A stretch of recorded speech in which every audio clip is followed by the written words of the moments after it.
pessoal, espero que todos vocês estejam bem, bem-vindos e bem-vindas à nossa Casa na Arte.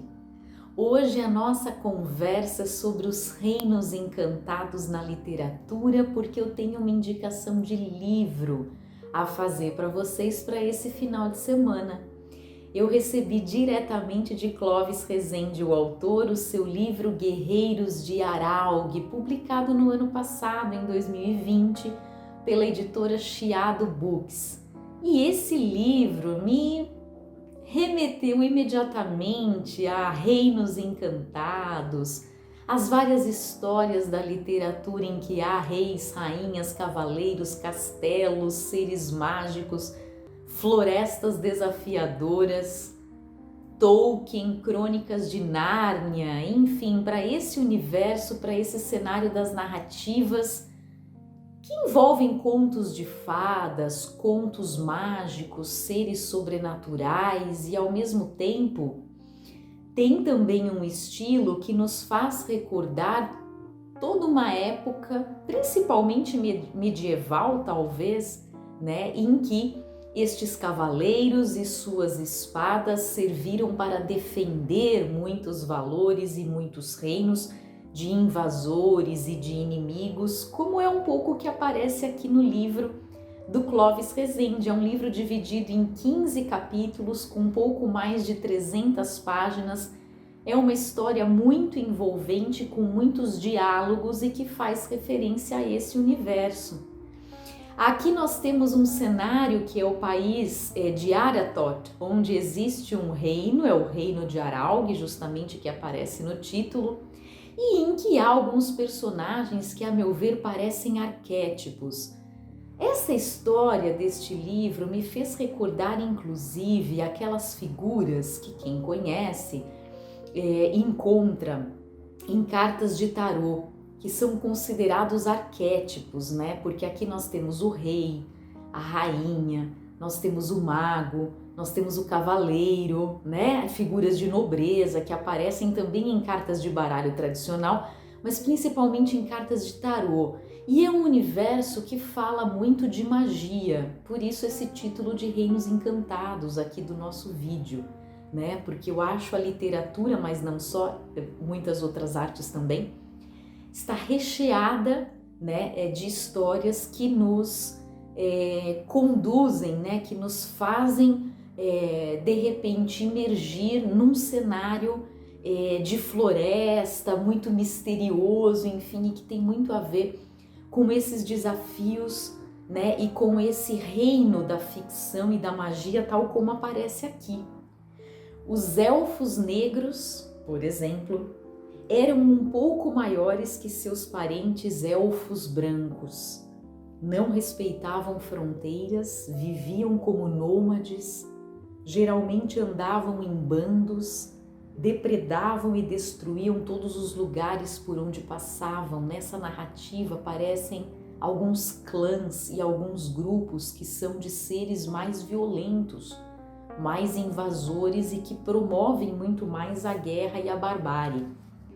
Assim como também nós temos os Trolls das montanhas, que eram criaturas terríveis, que atacavam qualquer um que se aproximava, possuíam o corpo coberto por pelos e garras afiadas nos dedos das mãos.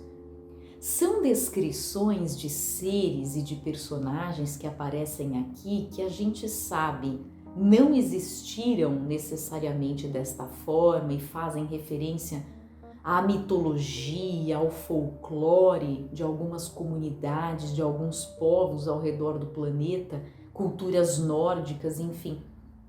Mas ao mesmo tempo, é também o nosso passado, quando nós éramos seres maiores em estatura e muito mais peludos do que nós somos hoje, né? Por exemplo, então tem aqui um híbrido de história do passado, de história medieval, de cavaleiros que desbravam, que se aventuram e que são protetores de certos reinos e de certas instituições, de certos valores, de certas igrejas, inclusive. E tem também, claro, a aura da magia, do irreal, do fictício por excelência, né? Do conto de fadas, nesse sentido, né? Fairy tale, do conto de fadas, dos contos que trazem sempre segredos, enfim. Alguns ingredientes aparecem aqui no livro do Clóvis Rezende que tem muito a ver com estas histórias de aventuras que tem estes, né, componentes muito mágicos e envolventes que beiram a irracionalidade e que beiram até a espiritualidade, a feitiçaria. Como, por exemplo, um mapa que conduz a um caminho mais secreto que deve ser desbravado, um colar que funciona como um amuleto, que é um colar que possui uma pedra de topázio azul dado por um avô e que tem também esse quê de feitiçaria, a floresta que é encantada, porque o cavaleiro, quando sente medo, ele ouve vozes e sons emanados desta floresta, porque a floresta foi enfeitiçada pelos ancestrais. Então é uma história que tem muitos ingredientes e que imediatamente me remeteu a Tolkien. Eu até falei dele aqui e eu tenho em casa nenhum outro livro dele a não ser este, que reúne 2 textos, um ensaio e um conto, porque Tolkien também escreveu textos assim mais teóricos, né? Mais interpretativos, mais críticos, e aqui tem 2 textos dele em que ele fala um pouquinho sobre contos de fadas. Até tá aqui o título, não sei se vocês conseguem ver porque tá em dourada a tipografia, que tá toda sobre histórias de fadas. Tem um trecho que tem tudo a ver com o livro que eu estou indicando a vocês aqui, Guerreiros de Araugin. Está bem no início do primeiro texto escrito aqui por Tolkien, que é justamente o que dá título ao livro, sobre histórias de fadas. É o segundo parágrafo aqui desse ensaio. Na verdade foi uma fala, né, se não me engano, uma conferência que Tolkien proferiu. E ele fala sobre este universo que aparece aqui. Então é uma dica e tanto para aqueles que realmente curtem esse tipo de história, de literatura de Reino Encantado, de aventuras que envolvem, né, esse passado pré-medieval e medieval e ao mesmo tempo um passado atemporal, se é que eu posso dizer assim, num certo sentido, porque não faz necessariamente referência a uma época, mas sim a toda e qualquer época ou todo e qualquer passado no sentido de mágico e que não foi obviamente documentado pela nossa história, né? Não há resquícios, não há vestígios, mas há a imaginação que às vezes completa um pouco essas lacunas e nos traz essas narrativas tão envolventes. Segundo Tolkien, o reino das histórias de fadas é amplo, profundo e alto, repleto de muitas coisas. Todas as espécies de animais e aves se encontram por lá.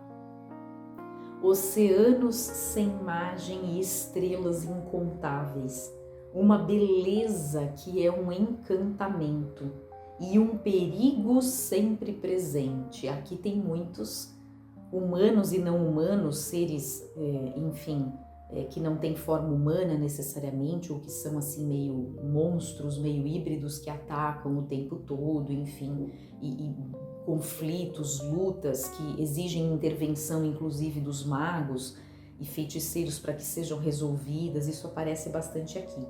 Alegrias e tristezas agudas como espadas, as espadas também estão aqui. Um homem pode talvez se considerar afortunado por ter vagado nesse reino, mas sua riqueza e estranheza, porque é um mundo estranho, atam a língua do viajante que as queira relatar. Aqui há várias línguas também que são faladas e línguas mais nativas, dialetos, os povos que não se entendem tão bem, porque são grupos muito distintos que convivem, né, neste cenário, nesta história tão interessante. Guerreiros de Araugin, eu indico a vocês essa leitura, principalmente esses leitores mais aficionados desse universo aí do reino encantado, dos reis, rainhas, magos e cavaleiros, vocês vão adorar. Espero que tenham gostado, deixem um like e compartilhem este vídeo, por favor, para nos ajudar. Um grande abraço e até a próxima!